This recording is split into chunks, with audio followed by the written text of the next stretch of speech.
marba marka ka sii dambaysa isheenu waxa ay qabataa tiknoolajiyad casri ah dhagaheena waxa ay maqlaan dadka hodanka ah dhaqaalahooda oo sii kordhayo marka aad ku sugan tahay wadamada horumaray balse waxaa jira marka aad u kuurgasho dad iyagu sabool ah oo ku sugan isla wadamada dhaqaalahooda uu sareeyo dhawaaqa ama shanqarta ka soo yeerta dadkaasi saboolka ah ma ahan mid dhagaha aadanaha u roon si arrimahaasi wax looga qabto ayaan su'aalo aan hordhigay duqa magaalada Bergen maaqta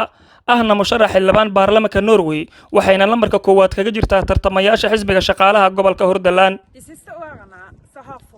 sanadihii ugu dambeeyay kala duwanaanshiyaha wadanka way sii korortay dadka hodanka ah way sii taajireen halka dadka saboolka ay saboolnimadii sii korortay kala duwanaanshiyaha intaas la eg waxaa sababay hoos u dhac ku yimid dhaqaalaha saboolnimada taabatay oo ku nool dalka Norway oo aad ogtihiin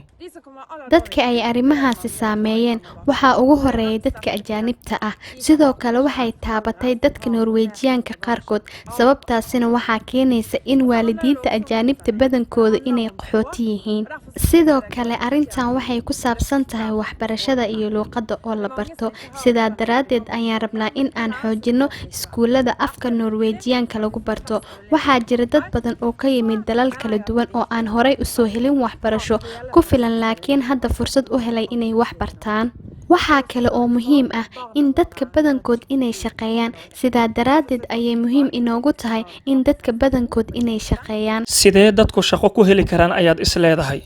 aniga ka ahaan waxay ila tahay in shaqo buuxda dadku helaan oo wanaagsan oo xasiloon mid kale waa in aan ku dadaalnaa in ilmaheena nolol fiican ay ka helaan wadankan sidaa awgeed waxaan rabnaa in caruurta yaryar la siiyo goobta lagu haayo marka uu iskoolka dhamaado kadib asafuu oo lacag la'aan ah mid kalena waxa waaye waalidka cunugiisa saddexaad inuu xanaanada ilmaha ku dhigto si bilaash ah waa muhiim haddii aad 3 caruur ah leedahay in aadan bixin mid ka mid ah caruurtaas lacagta xanaanada waayo qodobkan waa muhiim maxaa yeelay dadka caruurta badan haysta inaysan dhammaantood lacag ka wada bixin caruurta sidoo kale waqtiyada caruurta ay firaaqada yihiin goobaha la isugu keeno inay iyaguna helaan lana sameeyo iskuulada lagu barto hidaha iyo dhaqanka dadka oo dhan caruurtooda si siman ay ugu wada qayb gali karaan guud ahaan wadanka Norway sidee ku suuragali kartaa in caruurta saboolka ah fursadaha waxbarasho ee aad ka dhawaajisay inay fursad u helaan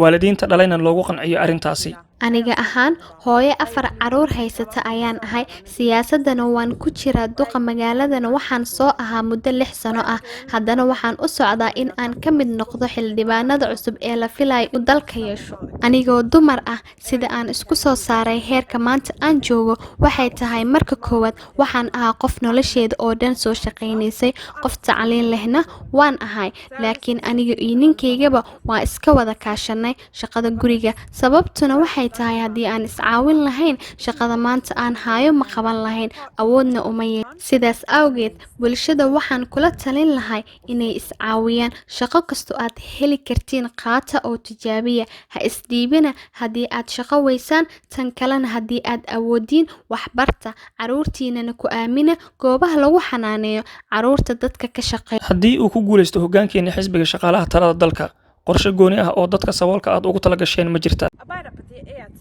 xisbiga shaqaalaha waa xisbi bulsho oo dimuqraadi ah sidaa daraadeed ayaa inagu leenahay qorshooyinka la qabanayo in dadkoo dhan aan ka wada shaqayno inagoo isku wada duuban sababtaas awgeed ayaa rabnaa in dadkoo dhan shaqo la wada siiyo oo la abuuro goobo shaqo ay ka shaqayn karaan sidaas daraadeed waa in aan qaybsanaa mirihii ka soo baxay waxqabadkii si qofka marka uu shaqeeyo canshuur looga jiro dibna loogu celiyo dawladda si ay howlo kale ugu qabato bulshada waxaana ka mid ah goobaha caafimaadka haddii aad xanuunsatid in aad heshid caawimaad dhinaca caafimaadka adigoo lagu fiirinaynin meesha ka timaaday waxaa tahay iyo in jeebkaaga la fiirinaynin waxaa kale oo iyana muhiim ah in la sameeyo iskuulaad inaga wada dhaxeeyo oo aan ku xirnayn qofka asal ahaan halka uu ka yimid diinta uu haysto rag ama dumar wuxuu yahay in aan loo fiirin iyo in wax la iska wada faa'iido halkaasina waxaa inoogu eg waraysigii koobnaa ee aan la yeeshay duqa magaalada Bergen mahadsanid maaqta